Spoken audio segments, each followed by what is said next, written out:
আসসালামু আলাইকুম রহমতুল্লাহি ওবরাকাতু। মসুরের ডাউল দিয়ে পুঁই শাক রান্না করব। সবাই রান্না করে হচ্ছে কালার ডাল দিয়ে পুঁই শাক, কিন্তু ওইটার এক স্বাদ, আর হচ্ছে মসুরের ডাল দিয়ে রান্না করলে এইটার আলাদা একটা স্বাদ আছে। আর আমাদের সবার তো বাসায় ঠান্ডা লেগেছে, এই জন্যই হচ্ছে মসুরের ডাউল দিয়ে রান্না করব, কালার ডাল দিয়ে রান্না করব না।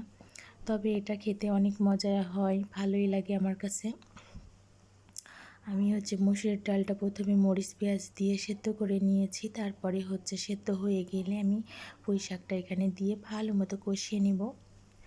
আর হচ্ছে যে কোনো রান্নায় কিন্তু একটু ভালো মতো কষাতে হয়, নয়তো কাঁচা কাঁচা গন্ধ থাকে। আর আমার হচ্ছে এটা ভালো করে কষানো হয়ে গেলে আমি এখানে একটু গরম পানি দিয়ে দিয়েছি।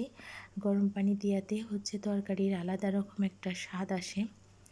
আর এখানে হচ্ছে পুঁই শাকটা সেদ্ধ হয়ে গিয়েছে, আর হচ্ছে আমি এটা ফোড়ন দিয়ে নিব।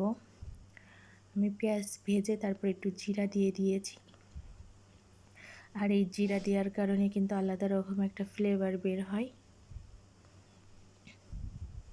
এখন আমি পুঁই শাকটা ফোড়ন দিয়ে নিয়েছি, আর হচ্ছে এতে করে পুঁই শাকও খাওয়া যাবে আর হচ্ছে ডালও খাওয়া যাবে। এরকম করে রান্না করলে বেশ ভালোই হয়। আল্লাহ হাফেজ।